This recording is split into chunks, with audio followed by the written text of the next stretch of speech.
living room อนุมัติแล้วใช่ไหมคะพูดเองไม่ได้ค่ะก็คือคนไม่ถามก่อนเห็นไหมล่ะก็บอกแล้วว่าถ้าไอบอกยุก็ไม่เอาคือยูอยากเอาตรงไหนยูเอาเลยเอาที่แฮปปี้เลยค่ะชอบแบบไหนเอาแบบนั้นเลยค่ะคิดว่าไม่น่าจะมี EP ต่อไปแล้วล่ะเกือบเลิกกันนะดูเห็นภาพเดียวกันกับไอไหมคือไม่เห็นอ่ะไม่เห็นกำลังไปนู่นแล้วยูก็มานี่เบื่อพาร์ทเนอร์เปลี่ยนได้ไหมถ้าเปลี่ยนได้นะกูเปลี่ยนก่อนคนแรกขาดฉันแล้วเธอจะรู้สึกสบายอันนี้5 คนนักขัดแต่เลิก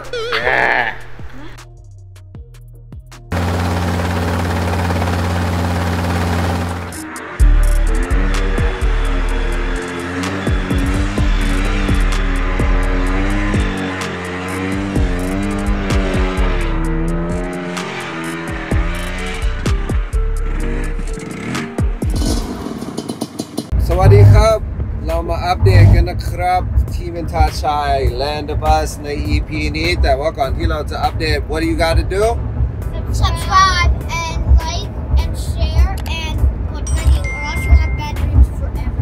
I'm not lying. I'm not lying. เขาไม่โกหกนะครับเดี๋ยวฝันร้ายนะครับทุกคน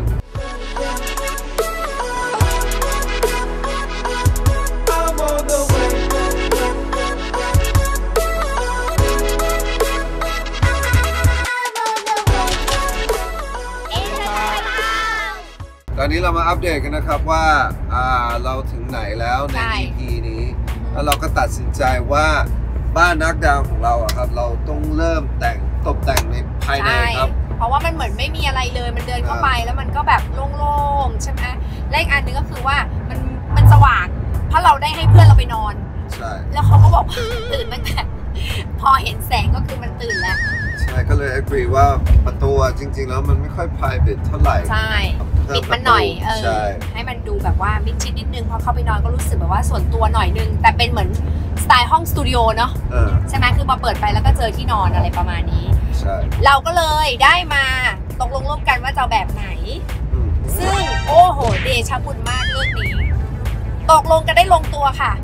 ดิ้งเย้ทุกคนตกลง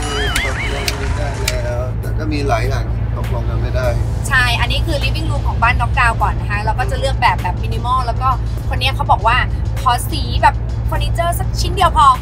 ที่มันแบบสีสดๆที่เหลือจะแบบว่าเรียบใช่มันจะได้โดดเด่นแล้วเฟอร์นิเจอร์สิ่งนั้นมันคืออะไรน่าจะเป็นตู้เย็นก็อยู่เลือกเป็นตู้เย็นงั้นเดี๋ยวมาแลนด์ออฟบัสจะเห็นว่าเป็นตู้เย็นที่สีสดๆหน่อยเดี๋ยวจะเป็นยังไงเดี๋ยวว่ากัน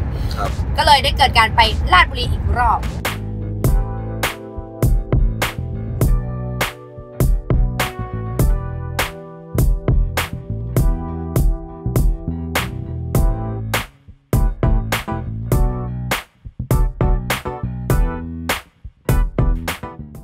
วันนี้ครับให้จบเรื่องราคาจากวันที่ราคาเสร็จแล้วครับจากวันที่รับเงินพูดง่ายๆครับอยากให้เป็นหน้าตาแบบนี้นะครับตู้เสื้อผ้าครับจะเป็นวันที่ดูก่อนเดี๋ยวส่งเดี๋ยวพี่นั่นแหละ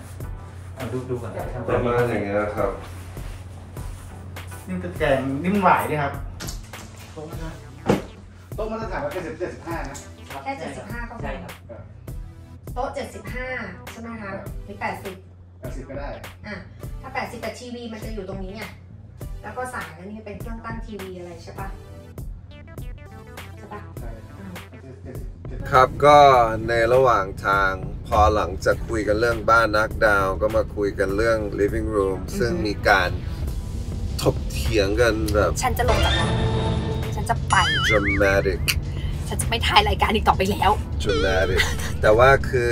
เกิดการไม่ communication ให้เคลียร์มันก็เลยไม่เข้าใจตรงกันแต่ว่าสุดท้ายมันก็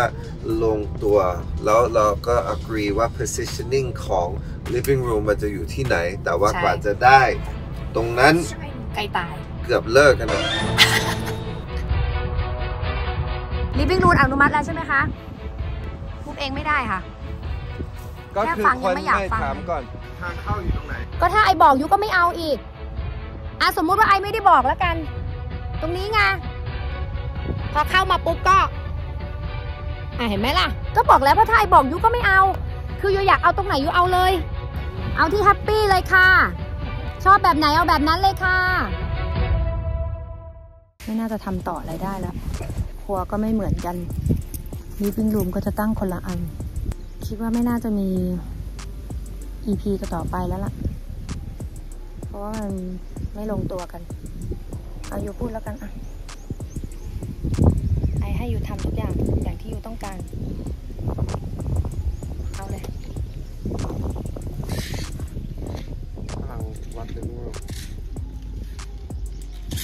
สรุปคือมันจะจบไหมเคยมีถามหน่อยคู่ไหนที่แบบเวลาทะเลาะกันแล้วแบบอีกฝ่ายหนึ่งก็จะเลิกทาง ไม่ใช่แหมมันไม่ถึงขนาดนั้นแค่จะลงจากรถ นั่นแหละลงจากรถแล้วถ้าไปเลยอ่ะ ก็ไม่คนที่พูดไม่ไปหรอกยูเข้าใจไหม ก็แค่นั้นแหละ ไม่คือจะบอกว่าอย่างนี้เดี๋ยวจะให้ทุกคนดูภาพเดี๋ยวจะขึ้นภาพให้ดูนี่ Land of Us ของเรานะทีนี้มันจะมีมุมขวาและมุมซ้ายนะมุมหนึ่งจะใกล้ๆกับลงจากรถที่มี ATV อยู่ซึ่งคนนี้เขาจะเอา living room ไปไว้ตรงนั้นเพราะว่าคุณนานาเขาอยากจะคือเขาพูดกันไว้ก่อน living room จะเสร็จใช่ไหมก่อนจะตกลงเรื่อง living room เขาอยากมีสนามบาสแล้วคือตอนไหนก็ไม่รู้มันเปลี่ยนไปเป็น living room มาทันทีเลยไม่ได้ฟังไม่ได้ฟังไม่เคลียร์ไปเล่าคนอื่นให้ฟังหมดแล้วแต่ว่าคนสุดท้ายที่จะรู้ว่าตกลง living room ที่เขาคิดไว้มันจะอยู่ตรงเนี้ยโอเค original idea ก็คือตอนแรกก็คิดว่าตรงนั้นจะเป็นสนามบาสใช่แต่ว่าพอตอนหลังเราก็มารู้ว่าเฮ้ยจริงๆแล้วเรายังต้องการพื้นที่ living room เราก็เลยนั่งคิดว่าจะซ้ายหรือขวาดีอย่างที่เห็นในภาพสุดท้ายคุณเวย์บอกว่าจะไปไว้ด้านที่เป็นใกล้กับ ATV เราก็เลยบอกว่าแล้วถ้าฝนตกคนเดินเข้าทางนี้เขาก็บอกว่าก็ให้เดินไปพักตรงนู้นตรงนั้นคืองงไหมทราฟิกงงมากไม่ต้องทำเป็นงงเพราะว่าถ้าข้อมูลมันมาไม่ครบถ้ามันแบบดาวน์โหลดมันมาไม่ครบมันก็เลย you know โอเคก็เลยคิดแผนสองอันนี้ไม่มีใครผิดใครถูกถือว่าเป็นเรื่องของ communication ที่สื่อสารกันไม่ลงตัวเอาอย่างนี้ดีกว่านะตำแหน่งการเข้า living room ค่ะไปจอดรถลงมาเปิดประตูเข้าไปแต่ว่าทางเข้านะทางเข้ามันก็จะไกลจากตรงนั้นเวลาจะเสิร์ฟของอาหารถ้าสมมติมันมาจากไม่ใช่อันนี้ห้อง living area เราเข้ามาอยู่ในนี้อาจจะเลื่อนมันก็ได้ก็บอกว่าเอาตรงกลางเห็นไหมเนี่ย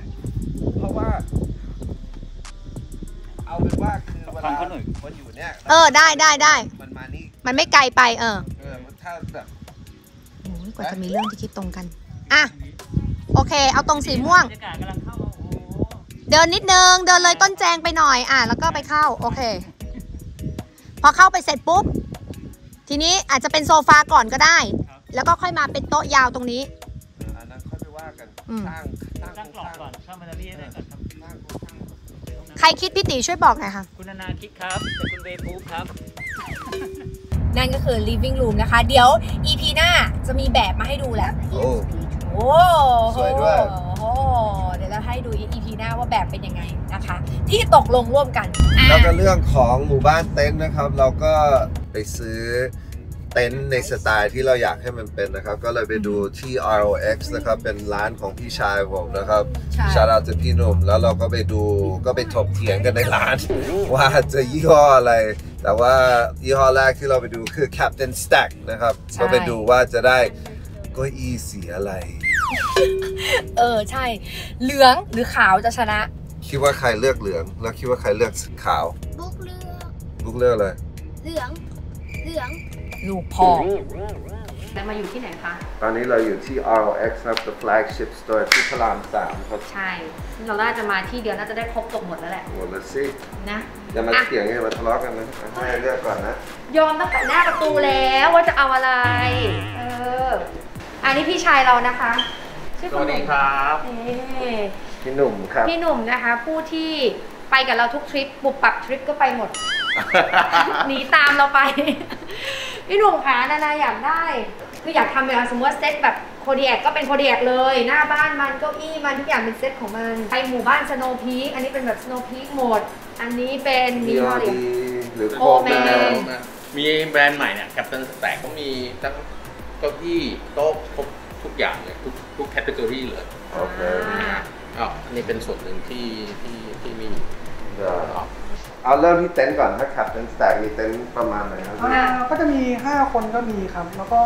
2คนก็มีครับโชว์รูมด้านหลังเราจะมีโชว์ให้เห็นครับว่าเต็นท์ทรงเป็นยังไง ไปดูได้ไหม ได้ครับดูได้ครับ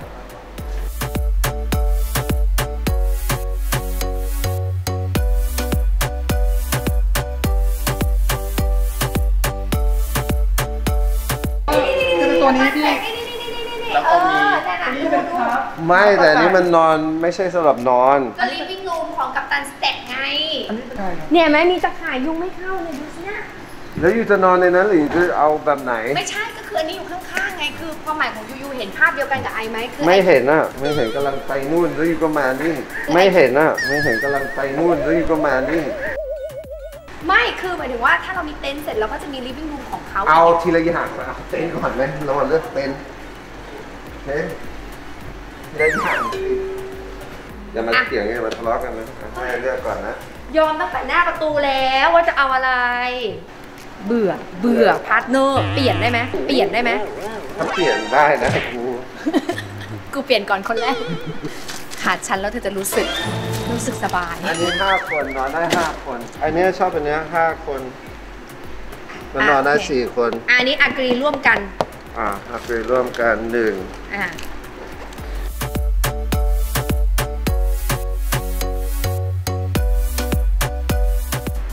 โต๊ะขานี้กับขาอันนี้มันยกสูงขึ้นได้ไหมพี่ไม่ได้ ปรับได้ อันนี้คือพูดถึงอะไร พูดถึงตอนนี้กำลังไปเซตโคดีแอคต่อแล้วไง แล้วเราอันนี้เสร็จแล้วเหรอ เสร็จแล้ว เสร็จแล้วตรงไหนยังไง ก็เคาะจบแล้วไง แล้วพี่ เรือนี้แต่เก้าอี้ไหม นี่เราอยู่คนละหน้าแล้วไปก่อนไปที่อยากได้แล้วดูของอันนี้อะไรวะมามีแต่งโซเดียกไปไหมเจ๊ แต่งทุกอันเพราะไอ้ใจว่าใครชอบไหน พี่หนุ่มพี่นาหรือว่ารู้มากดีกว่ากันครับเรื่องว่าใครอยากได้อะไร ก็ต้องเวดิศิลปินอาร์ติสต์ ทำไมเป็นอย่างนี้ล่ะพี่หนุ่ม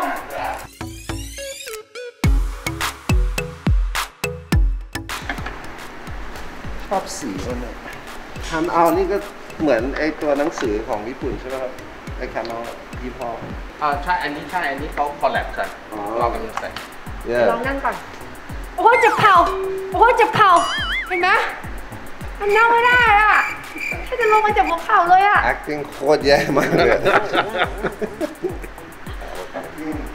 แล้วลองดูสีขาว เมื่อกี้นะคะ สีขาวกับสีเหลืองอันไหนจะเข้ารอบมันต้องลองนั่งให้ทุกคนลงนั่งดีเอียนโอเคคือเอฟ ผู้ กัน ชมดู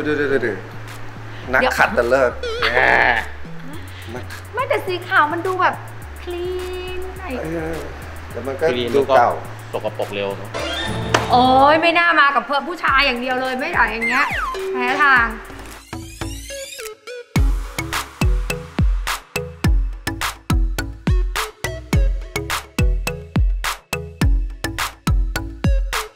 ขอบคุณทุกคนที่ตามเรานะครับแต่ว่า EP หน้านะครับผมคิดว่ามันน่าจะถึงเวลาแล้วที่เราจะชวนเพื่อนบางคนมาลองใช้จริงแล้วดูซิว่าสิ่งที่เราคิดว่ามันขาดเหลือหรือต้องเพิ่มเติมมันตรงกับที่คนที่เขามาใช้พื้นที่ของเราเนี่ยเขาเห็นด้วยหรือเปล่าติดตามกันนะใน EP หน้า yes. แต่ว่าใครจะเป็นคนที่เราเชิญไปอันนี้ไม่รู้